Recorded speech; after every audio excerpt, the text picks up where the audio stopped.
भूपेंद्र जी का स्वागत है, अभिनंदन है। लाडले विधायक भाई संजय शर्मा जो राजस्थान सरकार में वन मंत्री हैं, विशिष्ट अतिथि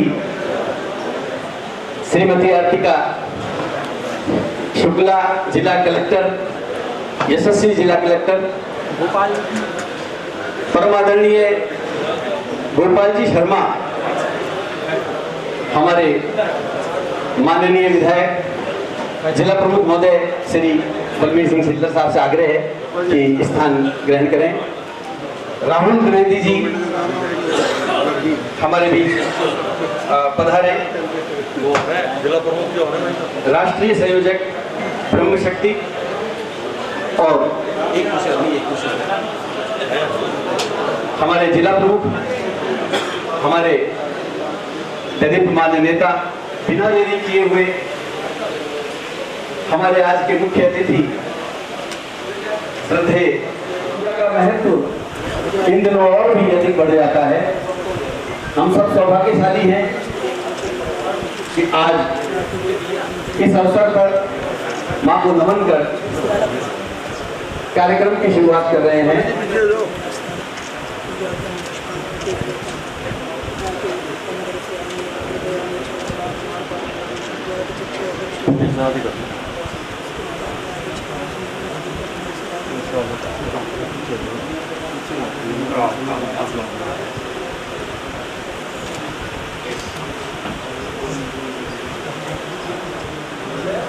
आ जाए, सहयोग करें। हरपाल जी, राजेश शर्मा जी, गोपाल जी को हेमंत भाई करें, पुष्पेंद्र जी सुखमन जी का, और राजेश भाई कृपया जाए। मेरा आग्रह है कि वो बहन से मेरा आग्रह है कि जिला कलेक्टर, यशस्वी जिला कलेक्टर श्रीमती आर्तिका जी का बुके भेज कर स्वागत करें। बहुत बहुत धन्यवाद। वीके अग्रवाल जी का स्वागत करें। राजेश जी, मैं आप सभी को कार्यक्रम की जानकारी दे चुका हूं। मैं ज्यादा समय ना लेते हुए भाई चंद्रशेखर जी से आग्रह करूंगा। राजस्थान में पत्रकारों की शान, पत्रकारों की यूनिवर्सिटी जिसे कह सकते हैं, जिससे हमें सीखने का मौका मिलता है, आदरणीय गोपाल शर्मा जी, विधायक रामगढ़ श्री सुखवंत जी, जिला प्रमुख बलबीर सिंह जी, जिले की collector doctor Arpika Shukla ji, doctor VK Agarwal हमारे जिला पत्रकार संघ के संरक्षक, और राहुल द्विवेदी जी ब्रह्म शक्ति ग्रुप के अध्यक्ष, और जिले भर से पधारे हमारे पत्रकार साथी बहरोड, शाजापुर, नीमराना, राजगढ़, लक्ष्मणगढ़, रैणी, अलवर जिले की 11 विधानसभाओं के सभी पत्रकार साथी जो यहाँ पर आए हैं, उनका हर वर्ष की तरह मैं इस बार भी तहे दिल से स्वागत करता हूँ, सम्मान करता हूँ, अभिनंदन करता हूँ। इस बार सम्मेलन अष्टमी के दिन हुआ है और बहुत ही अच्छा राष्ट्रीय मुद्दा जो देश से जुड़ा हुआ है, देश की दशा और दिशा जो मुद्दा तय करेगा, वह आज रखा गया है। केंद्र सरकार में मंत्री भूपेंद्र यादव जी सरकार के विभिन्न पहलू जो इस मुद्दे से जुड़े हुए हैं वो हमें बताएंगे। साथ ही मैं संगठन के बारे में सर बताना चाहूँगा कि 1952 से यह संगठन राजस्थान में शुरुआत हुई थी और अलवर से पिछले 12 सालों से मैं इस संगठन को संभाल रहा हूँ। सभी पत्रकार साथियों के सहयोग से यह संगठन चल रहा है। संगठन की जो डिमांड होती है वह लगभग पूरी भी हुई है। अलवर से एक डिमांड उठी थी कि राजस्थान के जो पत्रकार हैं जो अधिस्वीकृत हैं उनको आरटीडीसी के जो होटल हैं उनमें रियायत दी जाए। पिछली बार चेयरमैन यहाँ आए थे और वो घोषणा करके गए थे जो कि लागू हुई थी। इसके अलावा भी जो अधिस्वीकरण के कार्ड होते हैं, जयपुर में रुके हुए होते हैं, संगठन के लोग उनकी मदद करते हैं और कार्यक्रम इस तरह का होता है। क्योंकि आज अलवर के लिए बहुत ही गौरव का विषय है कि राजनीति की सुचिता कहे जाने वाले भूपेंद्र यादव जी और पत्रकारिता का मान सम्मान करने वाले और अनोखी मिसाल पेश करने वाले गोपाल जी यहाँ पर मौजूद हैं। राजनीति के लोगों को जो राजनीति की सुचिता होता है, चूंकि यह राजनीतिक मंच नहीं है, लेकिन चूंकि राजनीति के लोग उपस्थित भी है और हमारा भी सौभाग्य है कि भूपेंद्र जी जैसे जनप्रतिनिधि यहाँ से चुन के गए हैं। अलवर के विकास को चार चांद लग सकते हैं। हम सभी चूंकि यहाँ के नागरिक भी हैं, तो पॉजिटिविटी तरीके से जो विकास के कार्य करते हैं हमें सहयोग करना चाहिए, और जो भी विकास की नीति है और उनका करना चाहिए जिससे अलवर का डेवलपमेंट हो सके। पत्रकारिता क्षेत्र में हमारे साथी कहते हैं कि सम्मान कम हो रहा है, नहीं, सम्मान कम नहीं हो रहा। अपनी विश्वसनीयता बनाए रखनी चाहिए और अपना व्यक्तित्व बनाना चाहिए। पत्रकारिता का सम्मान था, है और रहेगा। मैं छोटा था, पत्रकारिता क्षेत्र में आया ही था, छोटा सा उदाहरण देना चाहूँगा। गोपाल जी भाई साहब आए थे, श्रद्धेय भैरव सिंह जी की सरकार रही हो, वो सीएम रहे हो, वसुंधरा जी रही हो या गहलोत जी रहे हैं, मैंने करीबी से देखा है भाई साहब का जो सम्मान था। वो भिवाड़ी कवरेज के लिए गया था, भाई साहब हेलीकॉप्टर में सीएम के साथ आए थे, तब मेरे को लगा कि पत्रकारिता का भी इतना सम्मान होता है। तो पत्रकारिता का सम्मान आज भी है, भाई साहब जाते हैं तो आज भी सीएम, उनसे मैंने देखा खुदने गहलोत जी ने खड़े होकर स्वागत किया। तो ऐसी बात, नियम को निराश नहीं होना चाहिए। अच्छी पत्रकारिता करो, सजगता के साथ करो, विश्वसनीयता के साथ करो, सम्मान मिलता है। और ऐसे ही भूपेंद्र भाई साहब, एक छोटा सा उदाहरण देके मैं बात को समापन करूंगा। राजनीतिक शुचिता बड़े लोगों की किस तरह होती है। पिछले दिनों एक जितेंद्र सिंह पूर्व केंद्रीय मंत्री जी से मेरी चर्चा हो रही थी। जो बड़े लोग होते हैं वो तारीफ किस तरह करते हैं, वो है, उन्होंने मुझसे पूछा चंद्रशेखर जी क्या चल रहा है, मैंने उनको बताया चर्चा हुई, भाई साहब के बारे में चर्चा हुई, भूपेंद्र जी के बारे में। उन्होंने कहा कैसा चल रहा है, मैंने कहा आपको कैसा लग रहा है। तो उन्होंने कितनी बड़ी बात कही, विपक्ष का नेता, कांग्रेस का नेता किसी बीजेपी के लिए इस तरह की बात करते। उन्होंने कहा चंद्रशेखर जी चुनाव में हमने कहा था कि भूपेंद्र जी आपको नजर नहीं आएंगे, देखना चुनाव जीतने के बाद। आपने खबर निकाली कि भूपेंद्र जी बने अलवर की लाइफलाइन। बिहार से मेरे पास फोन आया उस खबर के लिए, क्योंकि भाई साहब बिहार के प्रभारी रहे हैं, बीजेपी आईटी सेल के किसी के आया था।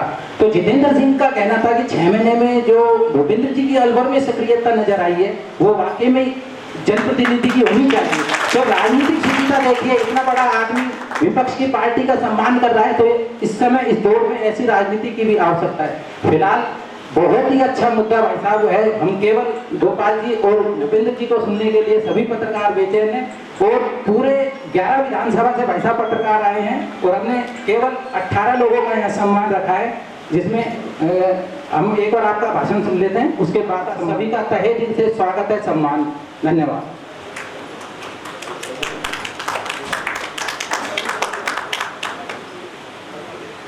मैं, जैसा कि चंद्रशेखर जी भी बता रहे थे, बहुत ही छोटी सी शुरुआत और एक बहुत बड़ा वटवृक्ष, बहुत बड़ा व्यक्तित्व हमारे पत्रकारिता जगत का। राजस्थान पत्रिका में रहे हों, चाहे महानगर टाइम्स में रहे हों, अन्य अखबारों में रहे हों, मैं आज के समारोह की जो अध्यक्षता कर रहे हैं उनको आवाज दे रहा हूँ, परम श्रद्धेय गोपाल जी को, कि जहां भी रहेगा रोशनी लुटाएगा, चरागों का कोई मकान नहीं होता। आज राजस्थान विधानसभा में गरजते हैं, राजस्थान के आम आदमी के लिए लड़ते हैं। मैं बहुत आदर के साथ परम श्रद्धेय गोपाल जी को निमंत्रित कर रहा हूं कि आप पधारें। मेरी समझ में अलवर के लिए, अलवर जिले के पत्रकारों के लिए आज का दिन महत्वपूर्ण है। एक तो इसलिए कि आज दुर्गा अष्टमी है, और दूसरी चीज हमारे राजस्थान के देश में शक्ति के स्वरूप बने हुए आदरणीय भूपेंद्र जी हमारे बीच में उपस्थित हैं। देश के अंदर जब वन नेशन वन इलेक्शन की बात चल रही है, तो एक धारा है जिसका नेतृत्व सरदार पटेल करते हैं, चाहे वो बीजेपी से जुड़ी हुई हो, चाहे कांग्रेस से जुड़ी हुई हो, या अलग रहकर काम कर रहे हो। तो इस बात का भी गौरव है कि भारत में सरदार पटेल जी की राजनीति का अगर सही ढंग से कोई प्रतिनिधित्व कर रहे हैं तो हमारे भूपेंद्र यादव जी हैं। किसी किसान पुत्र का, किसी जमीन से जुड़े हुए व्यक्ति का, किसी बिना गॉड फादर के व्यक्ति का और राष्ट्र में लोगों की नजर का केंद्र बन जाना, इसके लिए अलवर की जनता बधाई की पात्र है। हमारे पत्रकार साथी बधाई के पात्र हैं कि उनको ऐसे व्यक्ति को कवर करने का मौका मिल रहा है जिनकी संभावनाएं अपरंपार हैं, आज भी और आगे। हमारे संघ के परम पूजनीय सत्संग चालक जी होते थे बाला साहब देवरस, वो कहते थे राजनेताओं को 3 चीज से बचना चाहिए, पुत्रेषणा, वित्तेषणा और लोकेषणा। मैं 2015 से आदरणीय भूपेंद्र यादव जी को देख रहा हूं बहुत ध्यान से। आपसे मैं कह सकता हूं कि इतनी गंभीरता, इतनी शुचिता, पद का बिना अहंकार किए शांतिपूर्वक लक्ष्य के साथ कोई नेता मैंने बढ़ता हुआ देखा है तो वो भूपेंद्र यादव जी को देखा है, भूपेंद्र यादव जी को देखा है।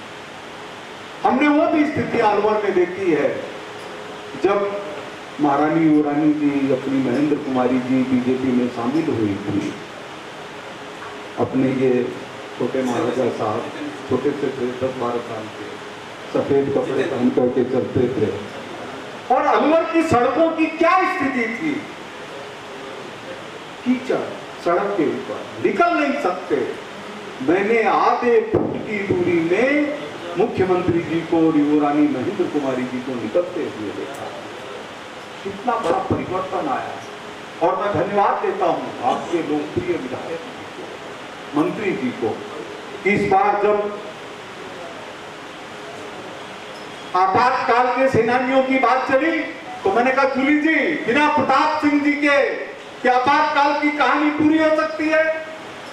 जिनके शेरों को, जिनके चीतों को, जिनके कुत्तों को तड़पा तड़पा के मार डाला गया और अंदर से 2 गोलियों की आवाज आई और मृतक प्रताप सिंह जी शामिल हुए। मुझे बहुत गौरव हुआ, संजय जी ने खड़े होकर साथ दिया और उन्होंने कहा प्रताप सिंह जी को नहीं भुलाया जा सकता और अलवर की जनता यह मानती है।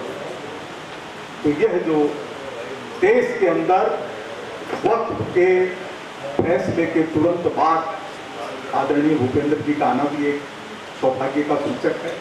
इनका पद फेरा हुआ है, कोई नई चीज होगी। और कल सारे राष्ट्र ने महसूस किया है कि आदरणीय मोदी जी, आदरणीय अमित शाह जी के नेतृत्व में देश किस तरह से आगे बढ़ रहा है। जिस दिन 1 इलेक्शन 1 नेशन पूरा होगा, इसके साथ ही जैसा हमारे देश के अंदर कहा जाता था और कहा जाता रहा है कि 1 नेशन मूल दूरी है। ये राज्य सुविधा के अनुसार से बनाए हुए प्रशासनिक क्षेत्र, ये सब उस केंद्र बिंदु के इधर उधर की सहायक चीजें हैं। तो आदरणीय मोदी जी ने जो स्वर दिया है 1 नेशन 1 इलेक्शन का, इससे कितना बड़ा फायदा होने वाला है, कितना बड़ा फायदा होने वाला है, आप लोगों से ज्यादा कोई नहीं जानता। अलवर के लोगों ने हर संघर्ष के अंदर देखा है, चुनावों का नुकसान भी देखा है, चुनाव का फायदा भी देखा है, जातिवाद का फायदा भी देखा है, जातिवाद का नुकसान भी देखा है। बड़े बड़े नेता जो यहाँ से खड़े हुए, मैंने उनके ऊपर धूल फेंकते हुए जनता को देखा है। तो ये सौभाग्य की बात है कि इस समय ऐसे नेतृत्व करता है जिन पर देश की जनता को नाज है। आज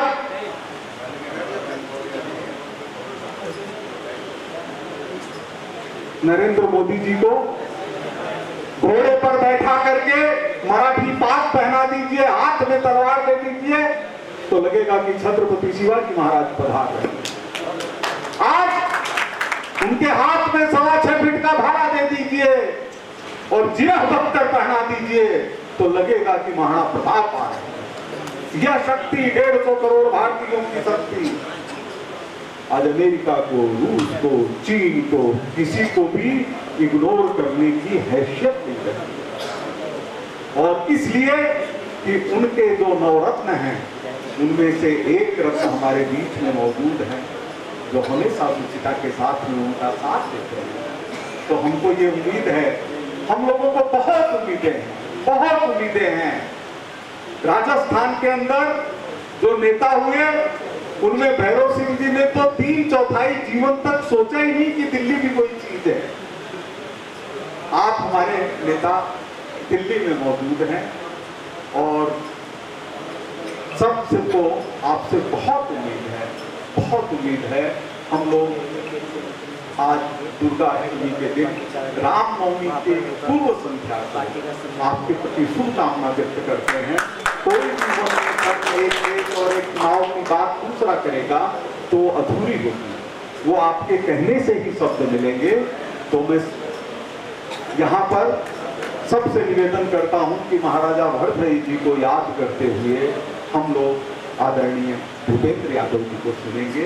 उनके वचनों से हमको महसूस होगा कि राष्ट्र किस तरह आगे बढ़ रहा है। बहुत बहुत धन्यवाद परम श्रद्धेय गोपाल जी। मैं आग्रह करूंगा हमारे मुख्य अतिथि महोदय से कि कुछ पत्रकारों का सम्मान करने के लिए भाई हमारे बड़े भाई और संजय जी आया कोई कलेक्शन। मेरा आग्रह है विश्वनाथ खींची जी से अभी सुशील जी झालानी उनको चेयर पर जाकर ही माननीय मंत्री जी का बड़प्पन है, कितना सम्मान है पत्रकारों के प्रति, ये स्वयं उठकर दायित्व से और वो गए हैं। राकेश असंक जी तैयार हैं, अनिल गाबा जी,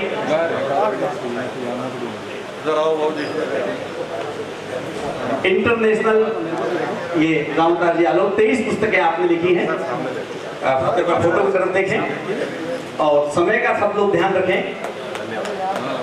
अंतरराष्ट्रीय फोटोग्राफर अनिल गाबा जी पधारे हैं। दैनिक भास्कर के श्री ब्रजमोहन जी शर्मा जो 30 वर्ष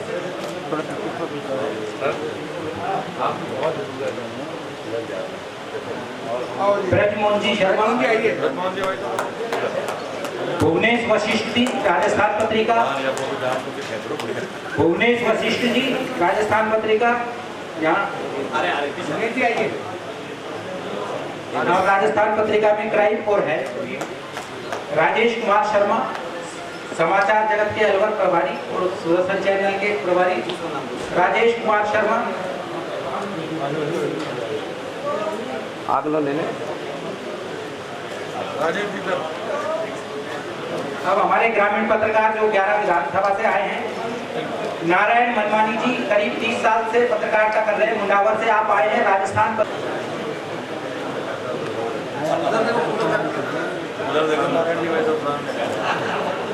मनोज परमार जी किशनगढ़ से आए हैं, आप फर्स्ट इंडिया और भास्कर डिजिटल देखते हैं किशनगढ़ से।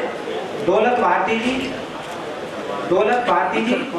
पीछे करना, थोड़ा सा पीछे जल्दी हैं। महावीर प्रसाद तिजारा के संवाददाता हैं, जी न्यूज देखते हैं आप, पंजाब केसरी आप देखते हैं, 20 साल से आप पत्रकारिता करते हैं।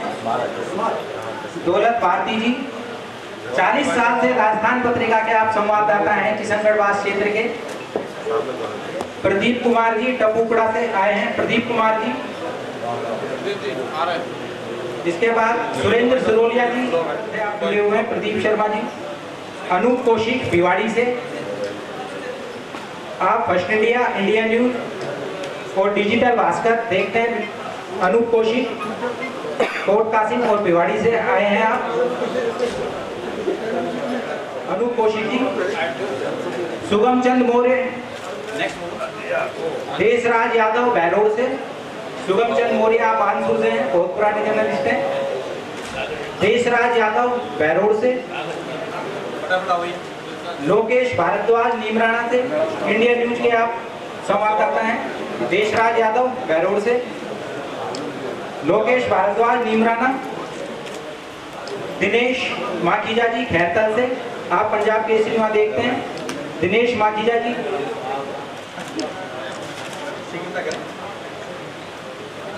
महेश मीणा जी रैनी से, राजगढ़ रैनी।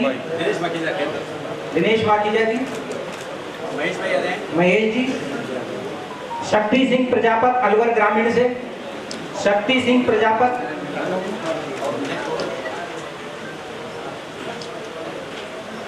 गोपेश शर्मा थानागाजी से, गोपेश थानागाजी से गोपेश जी। कृष्णा सोलंकी गोविंदगढ़ से, आप राजस्थान पत्रिका और जी न्यूज देखते हैं। कृष्णा सोलंकी। विपिन मेहंदी रत्ता नौगावा से, विपिन मेहंदी रत्ता नौगावा से, और टिंकू सेन ततारपुर से।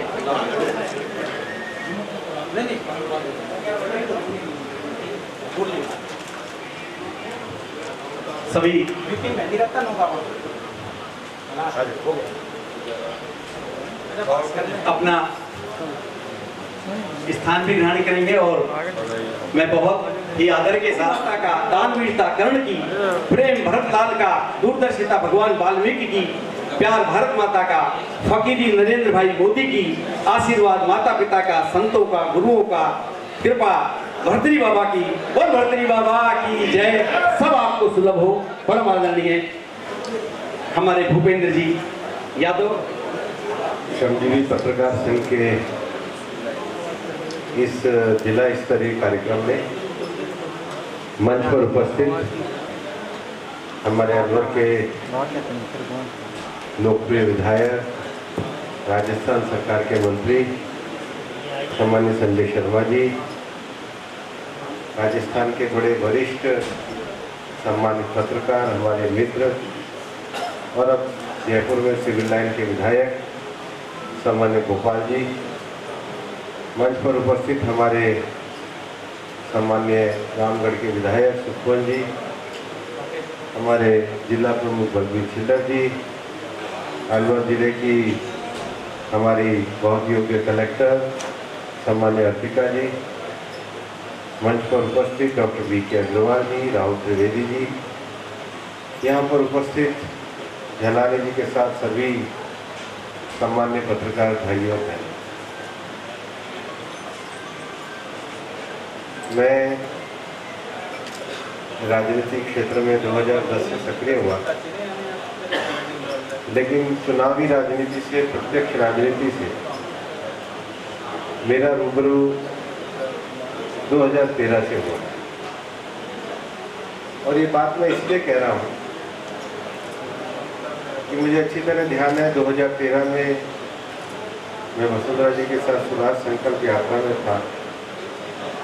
लगभग हमारे नवंबर के महीने में चुनाव हुए थे, दिसंबर में हमारी वोट हुई, तो अक्टूबर से आचार संहिता आ गई।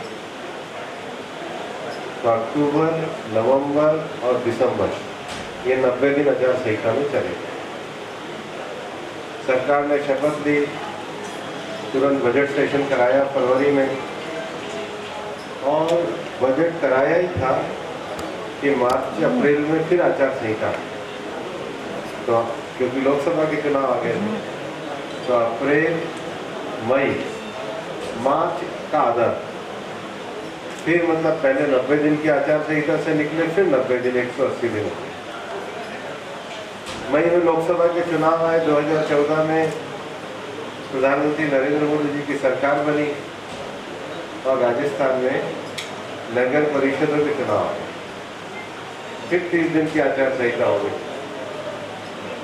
फिर नगर परिषद के चुनाव से हम थोड़े फ्री हुए, तो हमारी 4 विधानसभाओं के उपचुनाव आए थे। एक नसीराबाद का आया था, एक सूरजगढ़ का आया था, ऐसे राजस्थान के 4 कोनों में आए। फिर 30 दिन की आचार संहिता आ गई। उससे निकले तो जिला परिषद के चुनाव में फिर आचार संहिता आ गई। कुल मिलाकर के 360 दिनों में लगभग 215 दिन आचार संहिता में है।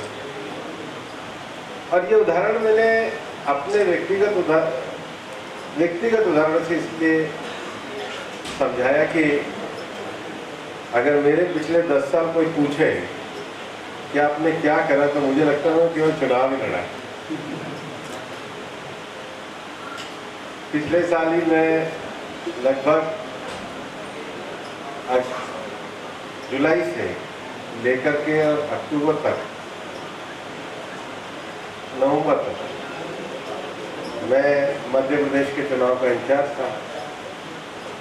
मध्य प्रदेश के चुनाव से नवंबर से निकल के आए, कॉप करी, तो फरवरी के लास्ट में मेरी टिकट घोषित हो गई तो मेरा चुनाव हो गया।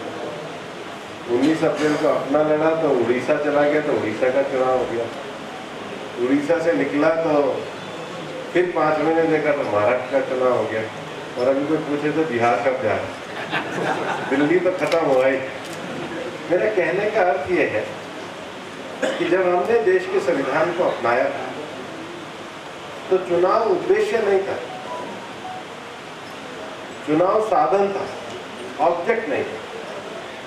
साधन माने लोकतंत्र को अगर चलाना है, निर्वाचित सरकार को चुनना है, उसके लिए एक साधन मात्र चुनाव है। लोकतंत्र की कसौटी सरकार चलाने में है, लेकिन चुनाव ने लोकतंत्र की कसौटी को केवल चुनाव जिताने तक कर। और इसलिए आज देश में जो लेजिस्लेशन आया है, जब श्रमजीवी पत्रकार संघ ने मुझे अलवर में कहा कि एक देश एक चुनाव पे आप विषय रखोगे, तो मैंने कहा भाई ये तो एक पंथ दो काज हो जाएंगे। बोले वो क्यों? मैंने कहा पत्रकारों को तो संबोधित कर ही देंगे, चुनावी पत्रकार वार्ता भी हो जाएगी।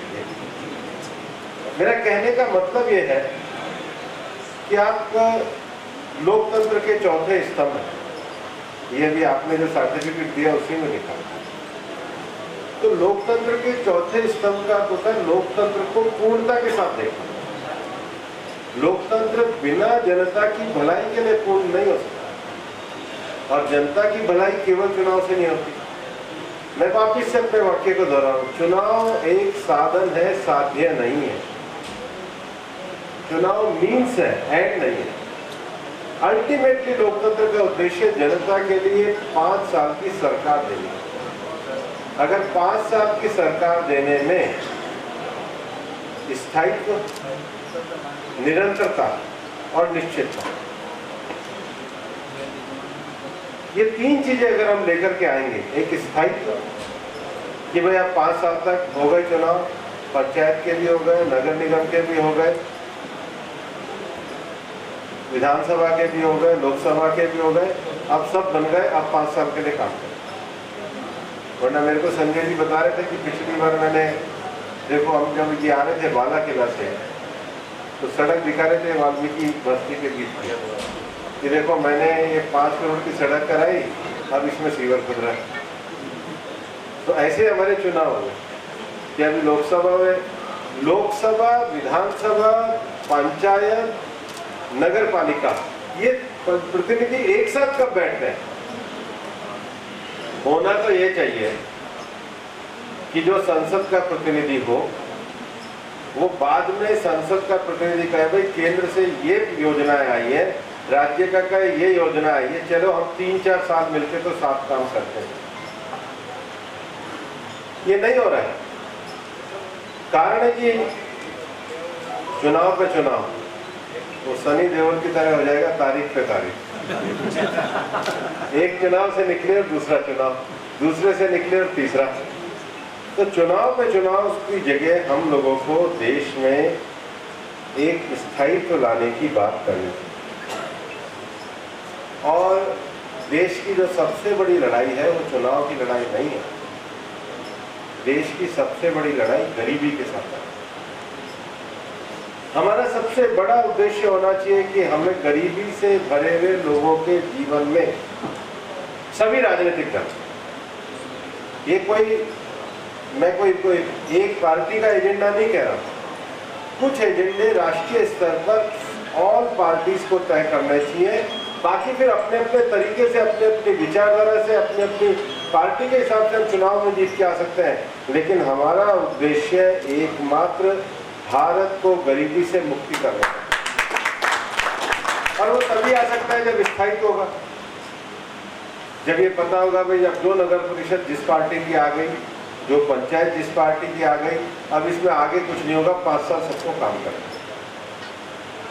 दूसरा विषय, एक चुनाव से दूसरे चुनाव को जीतने के दबाव में भारत की राजनीति को वेलफेयर राजनीति से निकालकर पॉपुलर राजनीति की ओर कर, ये तो देश की जनता का भला कि झूठ बोल के फ्री बीज वालों को इस बार लोगों ने बहुत अच्छे ढंग से हराने का काम किया। दिल्ली में केजरीवाल जी गए, वहाँ पे बघेल साहब गए, छत्तीसगढ़ में जो भी गए, केवल फ्री बीज की जो राजनीति है, वेलफेयर की राजनीति से जो फ्री बीज की राजनीति है, ये देश में एक नया खतरा लेके आ रहा है। तीसरा, मॉडल कोड ऑफ कंडक्ट से कई बार जो बड़े पॉलिसी के इश्यूज होते हैं। कल मैं पार्लियामेंट में स्टेट पॉल्यूशन कंट्रोल बोर्ड के सदस्य क्यों नहीं नियुक्त हो पा रहे, इसके बारे में जब जवाब दे रहा था और मैंने मेरे डिपार्टमेंट का रिव्यू किया तो काफी स्टेट्स में लगा कि नियुक्ति इसलिए नहीं कर पाए कि मॉडल कोड ऑफ कंडक्ट लगा हुआ। मॉडल कोड ऑफ कंडक्ट में कैबिनेट के कई निर्णय हो जाते हैं, कई योजनाओं के बारे में आपको एक स्तर पे निर्णय लेना है, लेकिन टेंडर आके रुक जाएगा कि मॉडल कोड ऑफ कंडक्ट आ गया। वो 3 महीने की डिले, बाद में फिर आप यूटिलाइजेशन सर्टिफिकेट नहीं करते हो, फिर उसका डिले आता है, फिर डिले का एक्सप्लेनेशन होता है। एक्सप्लेनेशन जब तक निकलता है तब तक आपको पता पड़ता है कि इस बार का बजट लैप्स हो गया, फिर नए बजट में लेकर के आओ। क्योंकि हमारे पास जो पूरी व्यवस्था आप लोगों ने खड़ी कर रखी है, उस व्यवस्था में मॉडल कोड ऑफ कंडक्ट होना चाहिए, तो हम सभी मानते हैं। मैं तो जब भी इलेक्शन कमीशन में पार्टी की तरफ से भी जाता हूँ, मैं कहता हूँ कि सारी पॉलिटिकल पार्टियां एक चीज में आइडियल है। मॉडल कोड ऑफ कंडक्ट कोई लॉ नहीं है, इसको पॉलिटिकल पार्टियों ने वॉलंटरी अपनाया, क्योंकि चुनाव लड़ने के लिए सेम लेवल प्लेइंग फील्ड होना चाहिए, तो आवश्यक है। आज हम सत्ता में, कल कोई दूसरी पार्टी सत्ता में आएगी, और इसलिए मॉडल कोड ऑफ कंडक्ट को सभी राजनीतिक पार्टियों ने इसलिए लागू किया है कि सेम लेवल प्लेइंग फील्ड है। चलो ठीक है, 2 महीने चुनाव लड़ रहे हैं, 2 महीने के लिए सारी चीजें एक बार रोको, एक निष्पक्षता के साथ चुनाव कराओ, पर ये पूरे साल थोड़ी करना है। जब आप मॉडल कोड ऑफ कंडक्ट ला रहे हैं तो मॉडल इलेक्शन को भी आपको खड़ा करना पड़ेगा। मॉडल इलेक्शन का अर्थ है स्थायित्व, निरंतरता और स्पष्टता। और इसलिए मैं कहना चाहता हूं कि साइमल्टेनियस चुनाव बहुत बड़ी संख्या में एडमिनिस्ट्रेटिवली भी बहुत अच्छे हैं। मेरे कुछ राज्यों के चुनाव के अनुभव हैं। राजस्थान में तो चुनाव 1 फेज या 2 फेज में हो जाता है। मैं 6 साल तक बिहार का चुनाव इंचार्ज रहा हूँ। चुनाव कभी भी 6 फेज से कम का नहीं होता है, 5 फेज का तो होता ही होता है। उसके बाद बंगाल में मैंने चुनाव लड़ाया, 7 फेज में चुनाव लड़ा। अब 7 फेज का चुनाव माने सिक्योरिटी फोर्सेस का जो मोबिलाइजेशन होता है, सिक्योरिटी फोर्सेस में लगभग 7 या 8 कंपनी जाने का अर्थ है। उनके लिए पूरे मतलब जो छोटे डिस्ट्रिक्ट्स हैं वहाँ पे तो फिर स्कूल भी खाली कराने पड़ते। और ऐसा नहीं है, इस देश की जनता बहुत समझदार है। पिछले 3 चुनाव हुए उड़ीसा में, लोकसभा और विधानसभा का परिणाम अलग था। तेलंगाना में लोकसभा और विधानसभा का परिणाम अलग, साइमल्टेनियस चुनाव। और सबसे बड़ी बात यह है कि सांसद का चुनाव हो, विधायक का चुनाव हो, नीचे का चुनाव हो, काम करने वाला तो वही कार्यकर्ता होता है। इसलिए खर्चे बचने की बात है, सिक्योरिटी फोर्स की बात है, लॉ एंड ऑर्डर की बात है, और सबसे बड़ी बात है एक इलेक्टोरेट के पास, एक इलेक्टेड के पास बहुत सारी चॉइसेस होती है। अब एक बात तो पक्की है कि मैं यहाँ से आपको कहूँ कि 200 मीटर की दौड़ लगाओ तो बीपी तो थोड़ा शूट होगा ही। तो दिन में आधे घंटे के लिए तो ठीक है हेल्थ के लिए, लेकिन मैं 24 घंटे दौड़ लगाऊँ तो फिर बीपी में आधे आदमी चले जाएंगे। इलेक्शन कई बार बीपी बढ़ाने का काम करता है। पॉपुलिस्ट चीज़ें होती हैं, कास्ट इक्वेशन होता है, रिलीजियस पोलराइजेशन होता है, कुछ एलिगेशन होते हैं। तो हम 24 घंटे ही अगर उसमें लगे रहेंगे तो डेमोक्रेसी को आगे बढ़ाने की बात जो है वो आगे नहीं हो पाएगी। और ऐसा नहीं है कि पार्लियामेंट में ये जो विषय आया है ये कोई पहली बार आया है। मुझे अच्छी तरह ध्यान है 2000 12 में हम लोग अपोजिशन में थे, मैं राज्यसभा का मेंबर था और मैं शुरू से public grievance law and justice की कमेटी में था। कांग्रेस के सीनियर एडवोकेट थे नचियप्पन जी। उस स्टैंडिंग कमेटी की रिपोर्ट ने कहा कि देश में एक चुनाव होने चाहिए, बल्कि दुनिया के पार्लियामेंट्री डेमोक्रेसी में ब्रिटेन में एक अमेंडमेंट लेके आए कि हमें अगर विधानसभा में सरकार गिर जाएगी तो क्या होगा, तब तो बीच में रह जाएंगे। तो फिर ये सुझाव दिया गया कि सबसे पहले पार्लियामेंट्री प्रोसीजर में नो कॉन्फिडेंस की जगह कॉन्फिडेंस मोशन लाना चाहिए कि चलो आपका इस दल में विश्वास नहीं है, आपका विश्वास किसमें है। तो नेगेटिव पॉलिटिक्स की बजाय पॉजिटिव पॉलिटिक्स की ओर हम जा सकते हैं। या फिर बचे हुए कार्यकाल के लिए हो तो सुझाव आया है, अभी तो ये चर्चा और सुझाव के स्तर में, और पार्लियामेंट की जेपीसी ऑलरेडी इस पर बैठी हुई है। हमारे राजस्थान के सांसद पीपी चौधरी उसके चेयरमैन हैं, सभी दलों के सदस्य, और वो व्यापक कंसल्टेशन, स्टेक होल्डर का कंसल्टेशन, पॉलिटिकल पार्टी का कंसल्टेशन, एकेडमिक लोगों का कंसल्टेशन वो लगातार कर रहे हैं। और इसलिए जैसे राज्यसभा में अगर 6 साल के लिए राज्यसभा की निरंतरता है तो क्या बचे हुए समय के लिए चुनाव हो, ये विभिन्न उपाय और विकल्प है जिसके ऊपर चल रहा है। बीच में लॉ कमीशन और नीति आयोग ने भी इसकी रिपोर्ट करी, और इसलिए ये एक बड़ी व्यापक प्रक्रिया है। और एक जो सबसे बड़ी बात है हमारे देश में, जो दूसरे बड़ा विषय है वो वोटर लिस्ट का विषय। अब तो एपिक नंबर भी आ गया, लेकिन होता यह है कि जब आदमी पंचायत में वोट डालने जाता है तो पता पड़ता है आपका मतदान ए स्कूल में, जब वो विधानसभा में डालने जाता है तो पता पड़ता है बी स्कूल में। एक ही परिवार के 2 व्यक्तियों के वोट अलग अलग चले जाते हैं। अच्छा, वार्ड पार्षद अपने टाइम में तो वोट का बहुत ख्याल रखते हैं, बड़ा जैसे जैसे चुनाव होता है वैसे वोटर कंफ्यूज होता है, और वोटर की डबल भी होते हैं। आजकल तो एआई का जमाना आ गया है। और अभी जो हमारे देश में व्यवस्था बनी हुई है कि राज्यों की मतदाता सूची अलग तैयार होगी और केंद्र की मतदाता सूची अलग होगी। जब देश वन नेशन वन टैक्स कर सकता है तो देश को आगे बढ़ने के लिए one nation one voter list पे भी जाना, तभी हम सुधार को सही मायने में ले पाएंगे। वोट देने वाले की तो निश्चितता होनी चाहिए। आखिर बुराई क्या है कि किसी आदमी को पता हो कि हमारे परिवार के 5 वोट हैं और इस स्कूल में, पंचायत में भी इसी स्कूल में, विधानसभा में भी इसी स्कूल में, और लोकसभा में भी इसी स्कूल में। और इसलिए one nation one voter list का विषय भी इस समय पेंडिंग पड़ा हुआ। भारत सरकार ने इस पर एक और व्यापक विचार विमर्श किया था, और हमारे पूर्व राष्ट्रपति रामनाथ कोविंद जी की अध्यक्षता में भी एक कमेटी बनाई गई, और रामनाथ कोविंद जी की कमेटी ने भी देश के सभी राजनीतिक दलों को बुलाकर एक व्यापक कंसल्टेशन लेने का काम किया है। इलेक्शन में जो सबसे बड़ी बात है, मेरा मानना है कि अगर बार बार चुनाव होने से चुनाव इतने महंगे हो गए हैं कि कोई गरीब आदमी चुनाव नहीं लड़।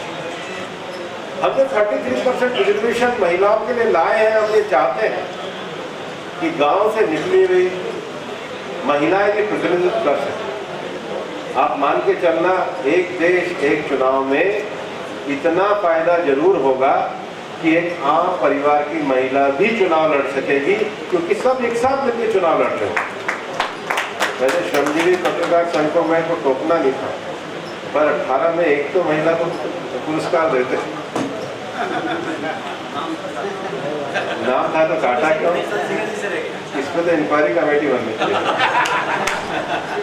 लेकिन मेरा ये कहना है कि एक देश एक चुनाव में हमारा जो एंटी डिफेक्शन लॉ है वो भी मजबूत होगा। अब ये चुनाव 2 फेज में करवाया जाए या 1 फेज में कराया जाए, 14 स्टेट्स को कैसे जोड़ा जाए, इसके लिए एप्रोप्रिएट कॉन्स्टिट्यूशन या स्टैंडिंग कमेटी के क्या अमेंडमेंट किए जाए। और जो 3 टायर गवर्नमेंट है, हम लोग 3 टायर गवर्नमेंट का अर्थ है कि सेंट्रल गवर्नमेंट है, स्टेट गवर्नमेंट है और लोकल बॉडीज़ की गवर्नमेंट है। इनको कैसे आगे बढ़ाया जाए, इस सब पर अभी हमारे देश की जेपीसी में भी विचार हो रहा है। लेकिन आज पत्रकारों के बीच में आकर के जो मेरा बात करने का उद्देश्य था, मेरा ये कहना है कि इसके बहुत सारे आयाम हैं और ये हिंदुस्तान का आने वाले समय का सबसे बड़ा राजनीतिक निर्णय जो इस देश के 140 करोड़ लोगों की संकल्पबद्ध जनता को लेना है। आज़ादी के 75 वर्ष होने के बाद हमारे लोकतंत्र को परिपक्व बनाने के लिए, हमारे लोकतंत्र को जवाबदेह बनाने के लिए, हमारे लोकतंत्र में लोगों की ज़्यादा जनभागिता बढ़ाने के लिए, हमारे लोकतंत्र में सभी वर्गों का प्रतिनिधित्व बढ़ाने के लिए, हमारे लोकतंत्र में चुनाव लड़ने को आम आदमी की पहुंच तक बनाने के लिए देश की जनता को विचार करने की आवश्यकता है। और इसी आवश्यकता के लिए पत्रकार वर्ग एक बहुत बड़ी भूमिका निभा सकता है। मुझे खुशी है कि अलवर में यह अवसर मुझे आज जिला श्रमजीवी पत्रकार संघ ने दिया है। मेरा ये मानना है कि ये चर्चा केवल मेरे आज विषय रखने तक सीमित न रहे, इस चर्चा को व्यापकता से ले जाना होगा और पूरे देश में एक कंसेंसस का माहौल बना करके, जब आज़ादी के 75वें वर्ष में हमने कहा है कि हम दुनिया की 5वीं सबसे बड़ी अर्थव्यवस्था बने हैं, तो हम ऐसा निर्णय लें कि आज़ादी के 100वें वर्ष में कहें कि हम देश दुनिया की सबसे बड़ी अर्थव्यवस्था है और सबसे बड़े सजग जागरूक लोकतंत्र है। उस और बढ़ने के लिए हमें सुधार के लिए विचार करें, यही मैं कहना चाहता हूँ। बहुत बहुत यादव श्रीमान संजय जी शर्मा, कलेक्टर मैडम, हमारे जिला प्रमुख जी, सभी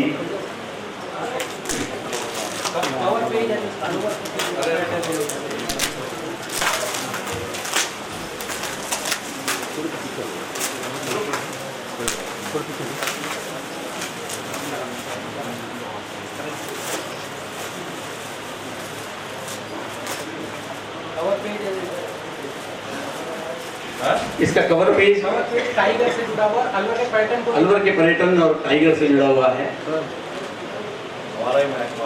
जी। और निरंतर प्रगति कर रहा है, हम सबका नाम रोशन कर रहा है। स्मृति चंडी के लिए तो हम आग्रह करेंगे। मैं बहुत माफ़ी चाहते हुए हमारी बहन अर्चना जैन यहाँ मौजूद हैं, आप आए। एक प्रशस्ति पत्र मंत्री महोदय के हाथ से सम्मान पत्र जरूर। आपके वैसा तो जोड़ो है ना? नहीं, क्षमा चाहते हैं। तो थोड़ा हम जानते हैं कि गोपाल जी को, अनिल गाबा जी हमारे अलवर में मंत्री महोदय के हाथों से दिलवा दो। चंद्रशेखर, प्रशस्ति पत्र दो, ये दो। बहुत धन्यवाद। एंकर है मैडम एटीएल में और आकाशवाणी में बोलती है मैडम अर्चना जैन। हमारे ओम जी बहुत ही सीनियर पत्रकार, जीवों की रक्षा के लिए आपको ज्ञापन दे रहे हैं। वो ले लिया, बिहार में तो अब नहीं है।